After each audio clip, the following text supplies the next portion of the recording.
后来过24天就要选举了，今仔日立委候选人抽号码。先来看台北市甲新北市闹热滚滚。国民党的立委候选人王志斌打扮做超人特工队，民众党的蔡宜芳打扮做涂鸦女警。郭台铭是背着郭家军的阵仗来献身，这个候选人比人气，要抢镜头。国民党立委候选人王志斌打扮做超人特工队，对外也去大喊卖停。这边，我这边，就是要让大家会记你的选号。若是民众党的蔡其芳呢，伊是打扮做动物方程式内面的涂鸦女警的角色。另外，嘛有党籍候选人是用鸟人头出场，连街头嘛来啊。候选人拢真有心，用尽步数要掠掉选民的目睭。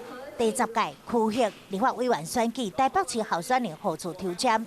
伫台北市选委会顶场，吴怡农甲蒋万安嘛到场。拼最后的冲刺，所以我想这部分我们都全力以赴。时间不够，但是时间不是我们能控制的。接下来的20几天就是拼命的跑。另外一头，伫新北市选委会妨碍创办人郭台铭现身，帮郭家军李进亮坐镇。对，新蛋堡，台湾的北部的科技走廊串联起来，再加上这个桃园航空城、土城三峡，绝对是一个中心核心中的核心。立委候选人何处抽签，大家拢咧变声目，引人注意。嘛，找来党内人士有关人气，看得出来这次立委选战竞争非常激烈。